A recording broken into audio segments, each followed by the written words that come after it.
Williams is one of the greats. For Serena, her journey to greatness is filled with hardship and criticism. Massive point for Serena Williams. People try to bring her down because she's unabashedly herself. No, I'm just me, and that's all I can be. She is not afraid to use her voice to stand up for her beliefs, actively encouraging young girls to chase after their dreams. Let's not boo anymore. We're gonna get through this, and let's be positive. Serena Williams is not only a champion of the courts, but a champion for equality. She's said, "The day I stop fighting for equality and for people that look like you and me will be the day I'm in my grave." It's been tough here for me, but thank you so much. Over the last decade, Serena Williams has become an icon of resilience, strength, and beauty. She has won 23 major single titles, the most ever by any man or woman. She was ranked #1 on 8 separate occasions between 2002 and 2017. With 39 Grand Slam titles, Williams holds the record for the most titles in singles, doubles, and mixed doubles amongst all active tennis players combined. She is a 4-time Olympic gold medalist. Even with her accomplishments, critics were quick to dismiss her being the greatest tennis player. In fact, that's been the narrative throughout her professional career. Skeptics were always willing to bring her down. No matter what they nitpick about her, Serena does not let it get in her way of achieving greatness on and off the court. Even with the incredible amount of success throughout the years, Williams had an overwhelming number of obstacles to overcome professionally and personally. Serena's strength comes from her background. Her parents raised her to love herself and, on the courts, to chase every ball. If you were a tennis player, who would you want to be like? Well, I like other people to be like me. Serena Jameka Williams was born in Saginaw, Michigan to Richard Williams and Oracene Price. Her father was a sharecropper from Louisiana who moved to Michigan. He was key on turning his daughters Venus and Serena Williams into tennis superstars. The two sisters are part of a family of 5 daughters, with Serena being the youngest. At a young age, Serena Williams was competitive and a perfectionist. Her mother, Oracene, recalled, "With Serena, everything had to be perfect, and she would get frustrated if it wasn't. She always had to win, no matter if it was a talent show, cards, she had to be the winner. She would sit on cards, and they let her do it. They gave it to her even if she didn't win. I think it affects her to this day because she hates losing." In 1983, the family moved to Compton, California. After learning that top female tennis players can earn thousands of dollars per tournament, Richard was determined to see his 2 youngest girls succeed. Richard eventually left his job to coach the girls full-time. Serena is a quick learner and had a drive like no other. In 1991, she played her first junior tournament at the age of 9 and made it to the final where she faced Venus. For that particular tournament, Venus was signed on by her parents to play, but Serena signed herself up. The sisters played so few junior tournaments for a number of reasons. Their father wanted Serena to go slowly and also focus on school because they were kids. He didn't want them to burn out before they went pro. They also faced intolerance from other tennis tournament goers due to them being racially different. At the time, Serena was 46-3 on the Junior United States Tennis Association Tour and ranked first in the 10 and under division. Richard chose to withhold the daughters from competition until they were ready to compete on the pro tour. In 1991, they met with their first high-profile professional coach, Rick Macy, in Compton. A few months later, the family moved to Florida so that Serena and Venus could train with him at Greenleaf Golf and Tennis Resort in Haines City. There, Richard let go of some of his coaching responsibilities, but not the management of Serena and Venus's career. Wary of his daughters burning out too quickly, he scaled back their junior tournament schedule. Rick Macy recalled, "What blew me away was their burning desire to run and fight and get to every ball like their hair was on fire. I had never seen 2 kids try so hard. I had never seen bodies that could move like that. Athletes with their body types went to other sports. They didn't play tennis." Her family noted at an early age Serena's athletic build. Her sister spoke about how Serena was naturally gifted with an athlete's body since the age of 3. Being naturally gifted isn't enough. Serena worked hard to hone her skills. Some critics don't understand being gifted will not make you a champion, so they often put down Serena's build. Body shamers have never taken Serena down. It only made her work harder. She's been driven since she was a child, and there was no way she was going to give up due to criticism. In fact, it fueled her more. Close your eyes of a determined young lady. On October 28, 1995, at the age of 14, Serena made her pro debut in the qualifying draw at the Bell Challenge in Quebec, where she lost in less than an hour. Initially, her parents didn't want her to go pro until she was 16. Serena was determined to test out her skills against others. Unfortunately, Serena lost many matches. Tennis legend Nick Bollettieri recalled, "From the years I traveled with the Williams family and they came to my camps, the story I most remember is Serena sitting in the shade in my stadium court, head down, so upset. She said, 'Nick, I'm tired of coming in second place.'" With a stronger fire, Serena started winning. At age 16, Serena and partner Max Mirny won the mixed doubles title at Wimbledon and again 2 months later at the US Open. Serena also won her first professional title in doubles in Oklahoma City with Venus. Serena and Venus won 2 more doubles titles together during the year. Williams finished the year ranked number 20 in singles from last year's 99th place. Ever since she was young, Serena had great confidence in herself. She often said she could easily beat male tennis players. She tried doing so in 1998 at age 16. Though she lost, she showed great spirits, challenging the norm. On September 11, 1999, at only 17, Serena won her first Grand Slam title at the US Open. The number 7 seed is the 1999 US Open Women's Champion. She made history being the first African-American woman to win a major in the Open era. The win put her into 4th place. The media took more interest in Serena, putting her on the cover of Sports Illustrated. In 2001, the Williams sisters vowed never to play at Indian Wells after an incident. Venus was set to play a semi-final against Kim Clijsters but dropped out due to injury. The crowd acted especially rowdy and greeted Serena with jeers. A crescendo of boos for Serena Williams. As much as the sisters who can play tennis at such a high caliber were a sensation in the tennis world, they were also a rarity. Thus, many suspected their father of match fixing. Though Serena beat Clijsters, the sisters vowed to never play there again, and it took 14 years for Serena to return.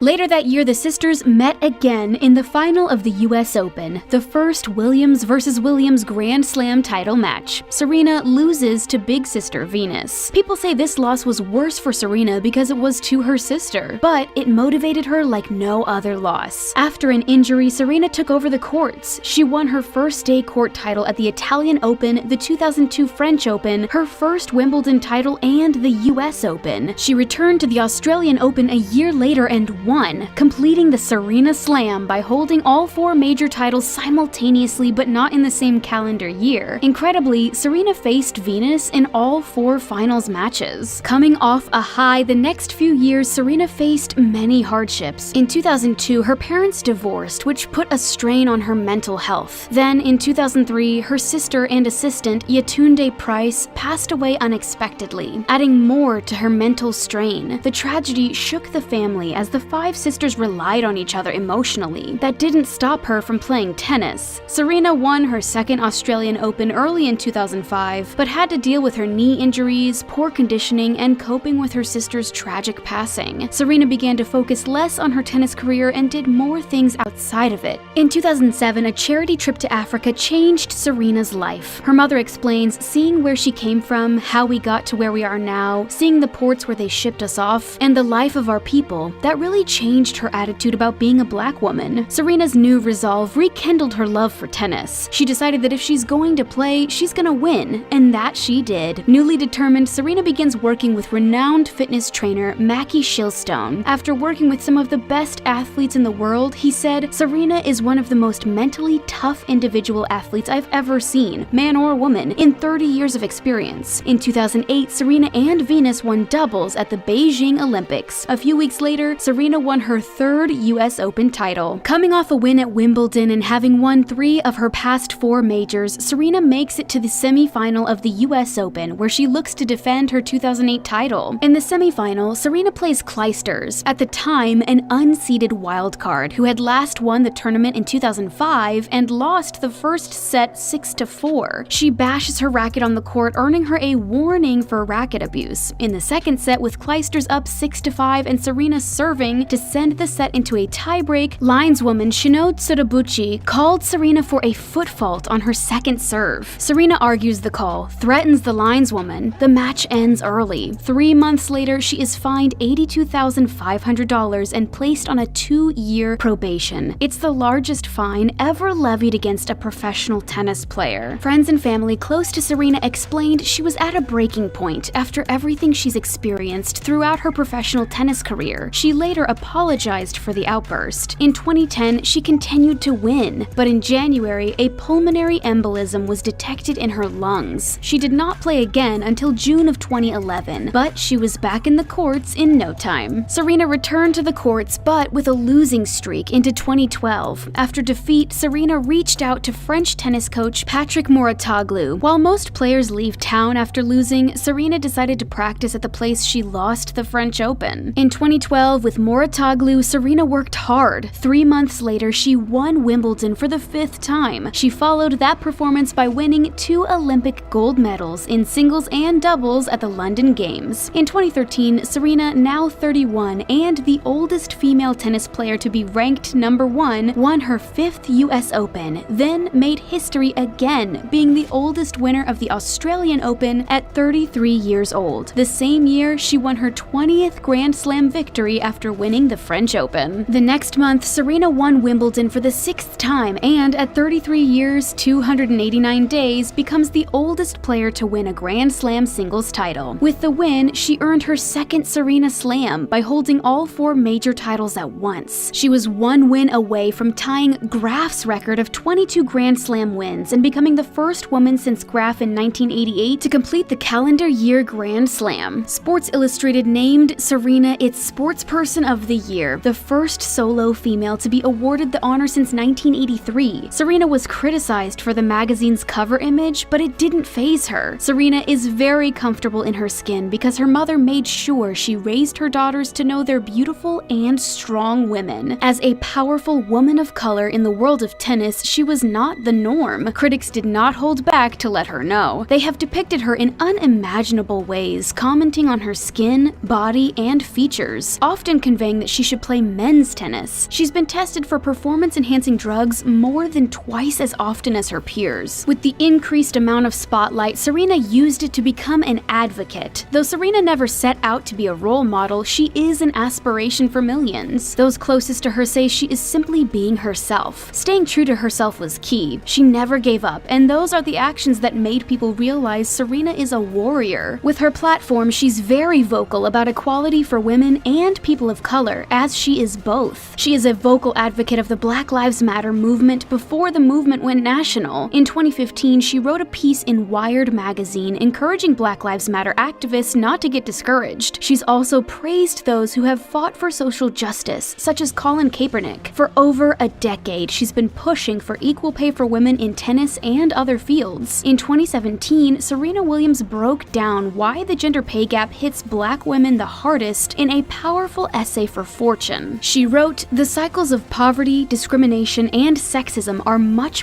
harder to break than the record for Grand Slam titles. For every Black woman that rises through the ranks to a position of power, there are too many others who are still struggling." And we have to use our voice, and we have to deserve the same treatment as everyone else. She embraces her identity. Serena has backed many woman-owned companies such as Bumble, The Wing, and Billy. Recently, she bought a stake under her daughter's name in Angel City, an upcoming women's professional football club, as she wanted her daughter to be part of history. When faced with unfairness, Serena is not afraid to call it out, such as the case when she called out an umpire for taking a game when she called him a thief. You owe me an apology.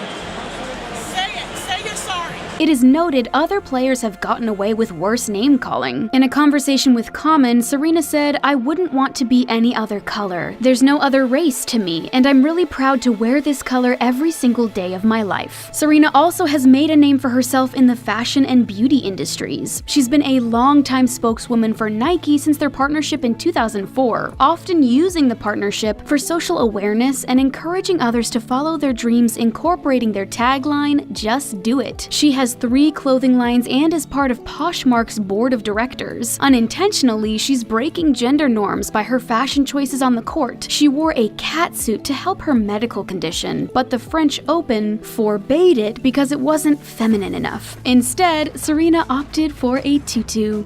On January 28, 2017, Serena became undeniably the greatest. Congratulations, Serena, on number 23. She defeated Big Venus in Melbourne to win her 7th Australian Open title and capture her 23rd Grand Slam, giving her more Grand Slam titles than any player in the Open era. The record proved skeptics wrong. There's nothing to fault in her professional career. Serena is the greatest. It was later revealed she was 20 weeks pregnant at the time. After the birth of her daughter, Serena suffered from a pulmonary embolism. After recovery, she later returned to the courts. However, she was unable to capture another title until earlier this year at the 2020 ASB Classic. No matter what comes her way, she will never give up. Serena Williams' legacy is still being written. Our champion, the legendary Serena Williams.